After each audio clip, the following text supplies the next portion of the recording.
Why don't we first start with the Georgia-Tennessee game, since that was the one that, was the headliner coming into Week 12. That one appeared to be the big one. It was two ranked teams. Of course, Georgia did end up pulling that one out by a 31-17 score. Tennessee, at time of recording, is the highest profile team to have lost this weekend. There were actually 5 in total in the top 25 that lost. It was Tennessee, it was K-State, it was Louisville, it was LSU, and it was Mizzou. We will get into all of those games over the course, again, over the next hour or so.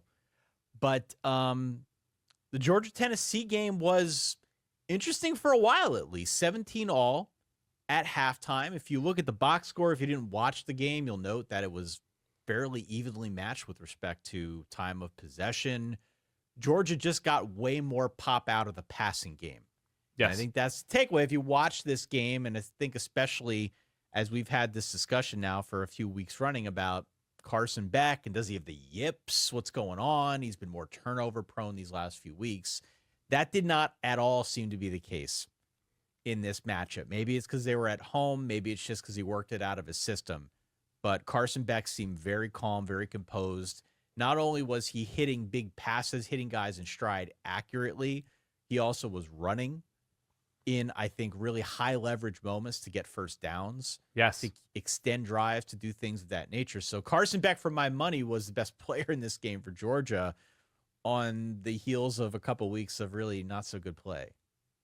Yeah. I mean, what Oscar Delp was able to do in the red zone, and also it was the Stanford tight end transfer, Urasek, whatever, made plays in the red area. To me, may I be borderline crass for a second? Sure. The story of this was in the second half, it was kind of a Peter North story of Georgia finishing decisively. Yeah. In long drives, Ty. And each of these teams had longer drives. Georgia's were ending in 7. And in games like this, when you're putting together 6, 7, 8 minutes, I don't know what the exact number is on these Georgia drives, they weren't tedious. They weren't 3 yards at a time or anything like that, but they were taking their time and they were wearing out Tennessee legs. And to me, I mean, that's when Georgia does look excellent. That's the type of Georgia team we're used to seeing, because I don't think you're right.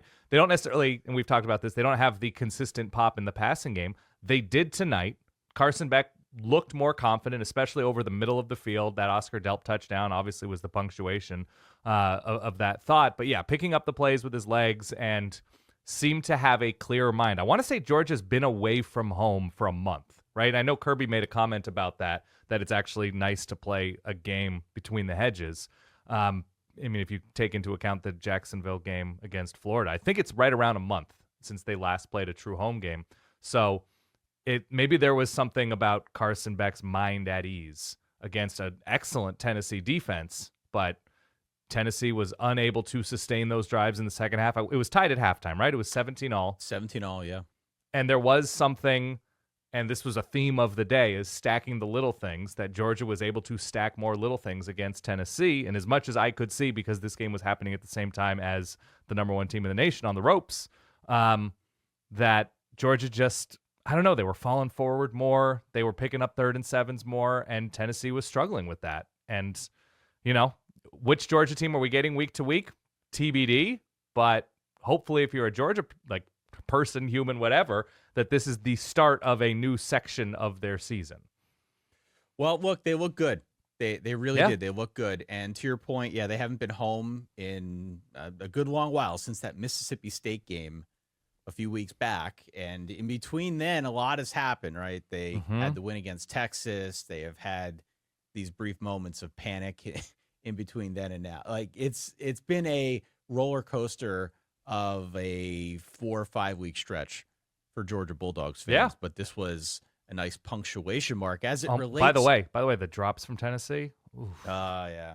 It's stacking little things. That's when we talk about that, that's what it is. That just completing passes, evading a pass rush, getting it to whoever. I know Dante Thornton had one on the sideline. Like, that was the thing to me. We're just like, you can't drop those balls against Georgia. You're just not going to win playing like that.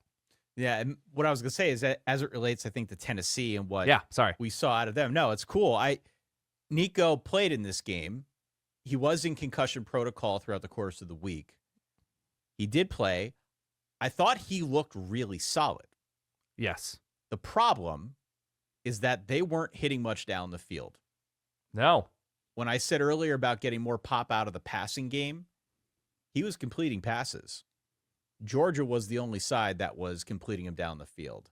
Georgia was able to contain that Tennessee passing attack. Even if there were guys open, most of them were underneath, and it wasn't anything that really ended up killing them. Right. So for as good as I thought Nico looked, and for as effective as I thought he was, and poised as I thought he was, they were able to just sort of bottle him up and bottle up that threat. They gave up some third downs. Both sides did. Yeah. Right? It was a bend, don't break type of situation for both defenses. But in the end, it's Georgia 31-17.